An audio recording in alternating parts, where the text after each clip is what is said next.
Hello friends. तो voting के हिसाब से तो अभी श्रुति जी जीत रही हैं। देखते हैं आगे क्या होता है। रे अक्ष यार,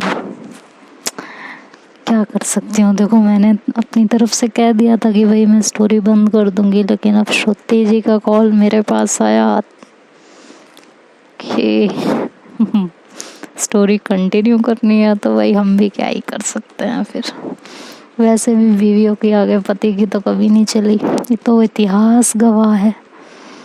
और खासकर ऐसी बीवी जिससे पहले नफरत और बाद में प्यार हो, ऐसी बीवियों के आगे तो कभी भी नहीं चलती। एग्जाम्पल के तौर पे जोधा अकबर और चंद्र और नंदिनी को ले लो। चंद्रगुप्त और नंदिनी दोनों की शादी ऐसी हुई थी, नफरत से।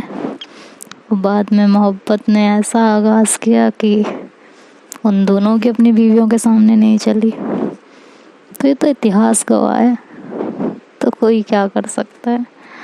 तो चलिए, स्टोरी आज कंटिन्यू कर रही हूँ। बाकी कल तक के वोट के अकॉर्डिंग देखूंगी कि ये स्टोरी कंटिन्यू करनी है कि नहीं। अक्ष का साथ उसकी किस्मत देती है कि नहीं देती। अगर कल तक इस स्टोरी के वोट कम हो गए तो इस स्टोरी का कल एंड हो जाएगा। और अगर इसके वोट बढ़ते गए तो ये स्टोरी चलती जाएगी। और श्रुति ने ये स्टोरी कंटिन्यू करने को क्यों कहा है, ये धीरे धीरे आप सबको पता चल जाएगा। तो चलिए अब स्टोरी की तरफ चलते हैं। जैसा कि लास्ट पार्ट में आप लोगों ने सुना कि अक्ष और श्रुति बेडरूम में अपने होटल के रूम में एक रज़ाई के अंदर, एक ब्लैंकेट के अंदर बहुत रोमांटिक वे में होते हैं और उन्हें बहुत अच्छा लग रहा होता है दोनों के साथ। वो सारे नफरत के लिए शिकवे सब भूल चुके होते हैं और सिर्फ उस समय प्यार ने उन दोनों के बीच जगह ले रखी होती है, सिर्फ प्यार ने। तो अक्ष श्रुति को अपनी बाहों में और टाइटली कैद करते हैं और श्रुति कहती है, क्या बात है, बड़ा प्यार आ रहा है आपको मुझ पे। हाँ, तो अक्ष कहते हैं कि श्रुति एक बात पूछूं। तो श्रुति बोलती, हाँ एक क्यों, दो पूछिए। तो कहते हैं कि अगर तुम सच में मुझे छोड़ के चली जाती तो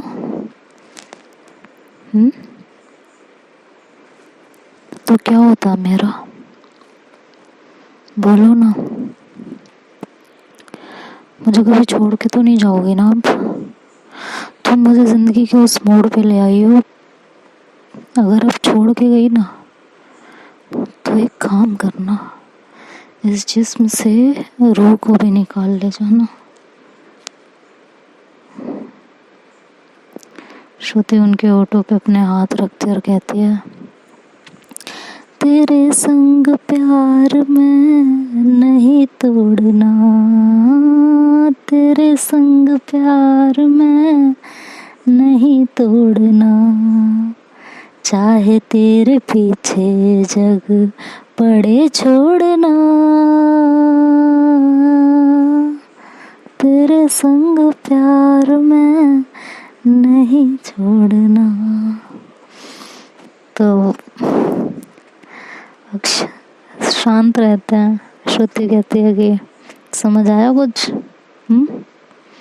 तब भी अक्ष शांत रहते हैं, कुछ नहीं कहते, एकदम चुपचाप। तो श्रुति कहती है, क्या हो गया, बोलोगे कुछ। तो अक्ष कुछ नहीं बोलते, कहते हैं, अच्छा मतलब अभी भी तुम्हें यकीन नहीं हुआ है। तो श्रुति कहती है, अच्छा एक बात कहूँ। कहते हैं, हाँ। कहते हैं, एक चीज़ गा रही हूँ तुम्हारे लिए, इसको ध्यान से सुनना, शायद तुम्हें अपने सारे सवालों के जवाब इस गाने में मिल जाए। तो अक्ष कहते हैं कि अभी तो सुनाया है। कहती नहीं उसमें नहीं मिले ना शायद, तो इसमें मिल जाए। कहती हैं अच्छा सुनाओ। तो श्रुति कहती हैं कि तन सौंप दिया मन सौंप दिया, कुछ और तो मेरे पास नहीं, जो तुमसे है मेरे हमदम, भगवान से भी वो आस नहीं, भगवान से भी वो आस नहीं। जिस दिन से हुए एक दूजे के, सुन रहे हो, जिस दिन से हुए एक दूजे के, इस दुनिया से अनजान है हम, एक दिल के दो अरमान है हम। ओ मेरे सनम ओ मेरे सनम, ओ मेरे सनम ओ मेरे सनम, दो जिस्म मगर एक जान है हम, एक दिल के दो अरमान है हम। ओ मेरे सनम ओ मेरे सनम। तो अक्ष उसको गले से लगा लेती है। श्रुति कहती है कुछ आया समझ में? तो अक्ष उनके होठों पे अपने होठ रख देता है और ये दोनों एक बार फिर से मोहब्बत के समंदर में गोते लगाने लगते हैं। और वो गोते लगाने के बाद जब ये उस समंदर से बाहर निकलते हैं तो थोड़ा बाहर का नज़ारा देखते हैं और इन्हें बड़ा सुकून मिलता है। दोनों एक दूसरे की बाहों में, ऐसा लगता है जैसे सारी कायनात की खुशियाँ इनकी बाहों में थी। तो अक्ष श्रुति को बड़े गौर से बड़े प्यार से देख रहे होते हैं। तो श्रुति कहती हैं क्या हो गया, बाहर देखो ना। कहती हैं अक्ष कहते हैं बाहर देखूं चाहे अंदर, हर जगह तो तुम ही नज़र आ रही हो। तो श्रुति कहती हैं अच्छा। तो अक्ष कहते हैं मुझ पे तेरी दीवानगी का ये कैसा आलम छाया है, मुझ पे तेरी दीवानगी का ये कैसा आलम छाया है, कायनात की हर शय में मुझे फिर से इश्क नज़र आया है, कायनात की हर शय में मुझे फिर से इश्क नज़र आया है। तो श्रुति एकदम शर्मा जाती हैं, उनके पास जैसे कहने के लिए कुछ होता ही नहीं है और वो जवाब में सिर्फ अक्ष को हक कर लेती हैं। अक्ष कहते हैं यार क्या कहूँ। तो श्रुति कहती हैं क्या कहना क्या है अब आपको, हाँ आप कुछ ज़्यादा नहीं कह रहे हैं। तो कहते हैं कि क्यों गलत कह रही हूँ।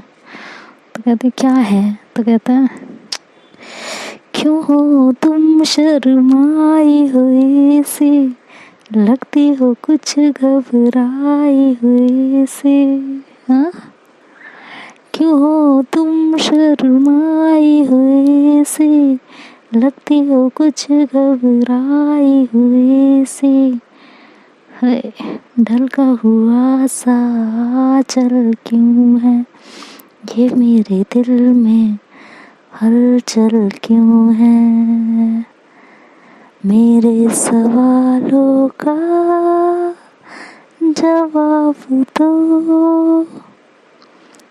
दो ना,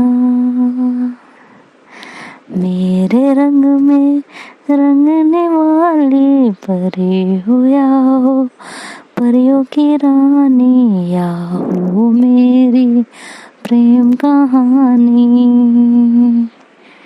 मेरे सवालों का जवाब दो ना। श्रुति उनको पीछे हल्का सा ऐसे धक्का देके और उनकी बाहों से छूटती है और जाके खुद को सेट करती है, अपने कपड़े पहनती है और कहती है चलें अब बाहर। तो अक्ष कहता है जो हुक्म मेरे आका। वैसे जैसे वो स्टेज पे थैंक्स बोलने के लिए एक हाथ हवा में और एक चेस्ट के पास रखते हैं, इस तरीके से अक्ष भी उनको कहता है कि जो हुक्म मेरे आका। और वो भी रेडी होते हैं तो अपनी शर्ट्स निकालते हैं, 2 ही 3 शर्ट्स वो लेके आए होते हैं। तो कहते हैं यार मैं तो इतनी शर्ट्स लेके आई, मुझे तो पता ही नहीं था तुम्हें कुर्तियाँ पसंद नहीं है। अब तो वो श्रुति उनके पास जाती हैं और उसमें से एक शर्ट उनके लिए चूज़ करते हैं और कहती हैं लो इसको पहनो और अभी हम शॉपिंग करके आते हैं आपके लिए, ठीक है। तो अक्ष कहते हैं शॉपिंग दिल्ली जाके करेंगे, अभी तुम मेरे साथ चलो। कहते हैं कहाँ? कि चलो, तो इतने सवाल मत पूछा करो। कहते हैं अच्छा ठीक है चलिए। और वो श्रुति को लेके वहाँ से रेडी होके निकल जाते हैं। शाम का टाइम होता है, करीबन 8 साढ़े 8 बज रहे होते हैं और दोनों शिमला की वादियों में मस्त घूम रहे होते हैं। और वो धीरे धीरे चलते चलते चलते श्रुति को एक बर्फीली पहाड़ियों पे लेके जाते हैं। वहाँ से वो जो नज़ारा होता है वो बहुत सुंदर होता है। एक शिमला का पूरा दर्शन हो रहा होता है वहाँ से। उन्हें बड़ा मज़ा आता है, श्रुति को बहुत अच्छा लगता है वहाँ से। और अक्ष धीरे से अपने पॉकेट में से कुछ निकालते हैं और उनके गले में डालने लगते हैं। तो श्रुति थोड़ा घबराती है और कहती है क्या कर रहे हो आप? तो कहते हैं करने तो दो। तो वो उनके गले में कुछ डालते हैं और उनका मंगलसूत्र निकालने लगते हैं। तो श्रुति हड़बड़ा के अपने मंगलसूत्र पे हाथ रखती है और कहती है क्या कर रहे हो? मंगलसूत्र क्यों निकाल रहे हो? तो कहते हैं पागल लड़की रुको। तो वो ये कह के और अपना फ़ोन निकालते हैं और उसका फ्रंट कैमरा ऑन करते हैं और श्रुति को दिखाते हैं। तो देखते हैं कि श्रुति देखती है कि उनके गले में एक नया मंगलसूत्र होता है जो बहुत खूबसूरत लग रहा होता है और अक्ष ने वो पहनाया होता है उन्हें दोबारा से। अब देखा जाए तो श्रुति के पास 4 मंगलसूत्र होते हैं, है ना। तो श्रुति उसको देखती है तो बहुत खुश होती है और कहती है कि मंगलसूत्र क्यों? तो कहते हैं कि क्यों पसंद नहीं आया? तो कहती है ऑलरेडी थे ना, और उस दिन आपने शादी में नया ही तो पहनाया है मुझे, ये नया ही तो है। तो कहने लगे मुझे पसंद आया तो मैंने ले लिया। कि कब लिया? कहते हैं हद है, कब लिया, क्या लिया, क्यों लिया, कैसे लिया? गुठलियाँ क्यों गिननी होती हैं तुम्हें? आम खाओ ना। तो श्रुति चुप हो जाती है, कहते अच्छा ठीक है बस। तो अक्ष कहता है वैसे एक बात बोलूँ तुमको? बोलते हैं क्या? तुम ना साड़ी में बहुत खूबसूरत लगती हो, लेकिन उससे ज़्यादा आज इस वेस्टर्न ड्रेस में खूबसूरत लग रही हो। ये ओवर कोट, ये जीन्स, ये स्टाइल, सब कुछ तुम्हारी खूबसूरती पे 4 चांद लगा रही है। कहती है अच्छा जी।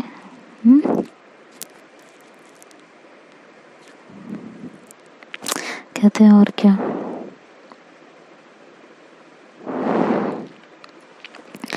तो अक्ष कहता है 1 मिनट, और वो अपना बैग उठाते हैं। तो श्रुति कहती है अब क्या? तो कहते हैं रुकोगी? तो वो चुप हो जाती है। तो अक्ष उसमें से कुछ बॉक्स निकालते हैं और श्रुति को वहाँ एक बनाते हैं, कुछ उस पर बैठाते हैं। कहते हैं यहाँ बैठो तुम। अपने शूज़ निकाल के एक्चुअली देते हैं और अपने शूज़ पे बैठाते हैं। श्रुति कहती है अरे आपके पैरों में ठंड लग जाएगी। तो अक्ष कहते हैं आप हो ना हमारी ठंड को दूर करने के लिए, हाँ। तो श्रुति कहती है आप ना बहुत बेशर्म होते जा रहे हो। तो अक्ष डिब्बा खोलते हैं और उसमें से 5 की कुछ चूड़ियाँ निकालते हैं रेड और ग्रीन कलर में, और वो एक एक करके श्रुति को पहना रहे होते हैं। श्रुति बड़े प्यार से उन्हें पहन रही होती हैं और उनकी आंखें भर रही होती हैं। फिर वो श्रुति का पैर उठाते हैं और अपने थाइस पे रखते हैं और उसमें पायल पहनाते हैं दोनों पैरों में। कहते हैं हाय, ये पायल की झनकार, ये चूड़ी की खनखन, ये झुमके की आवाज़, हाय दिल छलनी हो रहा है मेरा। कहते हैं अच्छा, कहते हैं और क्या। श्रुति कहती है कि क्या हुआ है। तो अक्षु ने बहुत प्यार से देख रहे होते हैं। श्रुति का पैर पकड़ते हैं धीरे से और उनके पैरों को अपने दिल के पास रखते हैं। कहते हैं फील इट। श्रुति कहती है कि ये जो आपका अंदाज़े बयान है ना मोहब्बत का, हम इसके कायल होते जा रहे हैं। अक्ष कहते हैं अच्छा। कहती है हाँ ना। तो अक्ष अपना सर झुकाती है और धीरे से उसके पैरों पे चूम लेती है। श्रुति एक तो ठंडी ठंडी वादियाँ, ठंडा ठंडा मौसम, उस पर से अक्ष की ये छुअन श्रुति के जिस्म में एक सरसराहट सी होती है और वो बड़ी अदा के साथ, एक शरारती अदा के साथ धीरे से अक्ष के सीने पे अपने पैर से मारती है। मतलब उन्हें पीछे की तरफ थोड़ा सा पुश करती है पैर से। तो अक्ष जानबूझ के ऐसे पीछे की तरफ गिरते हैं। कहते हैं उफ, मार दिया ना, मतलब अब यही दिन देखना बाकी रह गया था, अब तो पैरों से मारा जाएगा। हद नहीं हो गई। श्रुति कहती है आपकी हद नहीं हो गई है, हाँ नौटंकी। तो अक्ष हंसने लगता है। कहता है तुम्हारी ये जो अदाएं हैं ना, हाय क्या कहूँ मैं तुम्हें। तो श्रुति ऐसे चुप हो जाती है, कुछ नहीं कहती और सिर्फ अपनी आंखें झुका देती है। तो कहते हैं ये ना ये आंखें मरवाएंगी किसी दिन मुझे। तो श्रुति कहती क्या है। तो कहते हैं अरे मैं सच बता रही हूँ, ये जो आपकी आंखें हैं ना, बस क्या ही कहूँ मैं। कहते हैं कह दीजिए जो मन में है। तो अक्ष कहते हैं आपकी आँखों में कुछ महके हुए से राज है, आपसे भी खूबसूरत आपके अंदाज हैं, आपकी आँखों में कुछ महके हुए से राज है। श्रुति कहती अच्छा जी, आपकी बातों में फिर कोई शरारत तो नहीं, आपकी बदमाशियों के ये नए अंदाज है।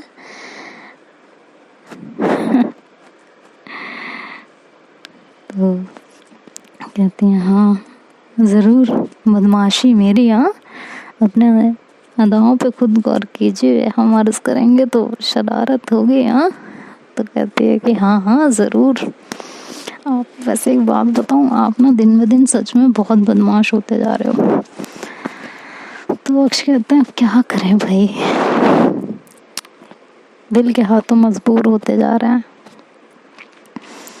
और फिर श्रुति वहाँ से उठती हैं और अक्ष को कहती हैं अब आप अपने ये शूज़ पहनिए, ठंड लग जाएगी नहीं तो आपको। कहती हैं हाँ आप साथ में हो तो ठंड की क्या औकात जो हमें छूने की गुस्ताखी कर दे। आपसे बिना परमिशन के वो हमें छू सकती है क्या? हाँ, श्रुति कहती है बस हो गया आपका, अब चलें, बहुत टाइम हो गया यहाँ बैठे बैठे हम लोगों को। तो अक्ष कहते हैं कि मन नहीं लग रहा तुम्हारा यहाँ, जाना चाहती हो? कहती है कि जाना तो पड़ेगा ना, हाँ, जाएंगे नहीं तो कैसे चलेगा? तो अक्ष कहते हैं यार कल चले जाएंगे, आज का दिन और है, प्लीज़ प्लीज़। तो अक्ष कहते हैं चले जाएंगे यार, ये मौसम, ये बदलियाँ, ये हवाएं,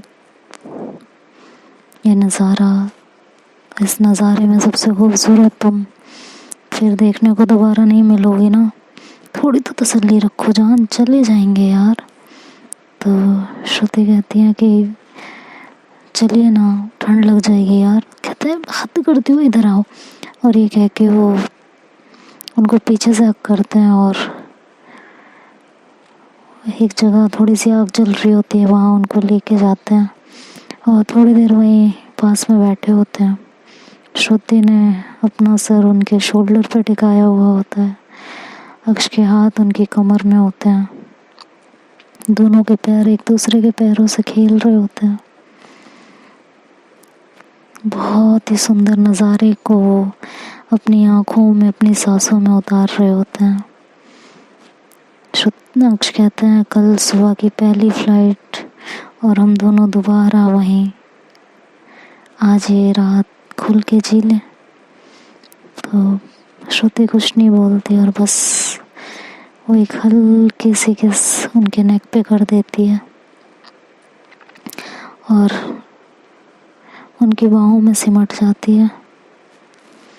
थोड़ी देर बाद अक्ष वहाँ से उठते हैं, श्रुति को भी उठाते हैं, कहते हैं चलें। श्रुति फिर भी कुछ नहीं कह रही होती, वो खामोश होती हैं। तो अक्ष कहते हैं कि वैसे तेरे होठों पे हैं हुस्न की बिजलियाँ, तेरे गालों पे हैं जुल्फ की बदलियाँ, तेरे राहों की खुशबू से महके चमन, संगे मरमर के जैसे तेरा बदन। श्रुति कहती है आपको हो क्या गया है? इतने रोमांटिक, इतने सॉन्ग्स, आज क्या हुआ है आपको? तो अक्ष उनको ऐसे खींच के अपनी बाहों में फिर से पकड़ते हैं, कहता है कि ये हंसी वादियाँ, ये खुला आसमां, आ गए हम कहाँ ऐ मेरे साजना, इन बहारों में दिल की कली खिल गई, मुझे तुम जो मिले हर खुशी मिल गई। तो दोनों एक बार फिर से एक दूसरे को जोर से हक करते हैं और वहाँ से होटल लौट आते हैं। तो अब कल देखते हैं, अगर वोटिंग सही रही तो स्टोरी कंटिन्यू हो जाएगी आगे के। आपको आगे क्या क्या हुआ है इनकी इस नई जर्नी में, एक्चुअली तो देखा जाए कि इनकी स्टोरी अब स्टार्ट हुई है, तो आगे इनकी स्टोरी में और क्या क्या हुआ है, अगर वोटिंग सही हुई तो आप लोगों को सुनने को मिलेगा, अदरवाइज कल यहीं पे एंड हो जाएगा स्टोरी का। So hope for the best, bye bye, take care.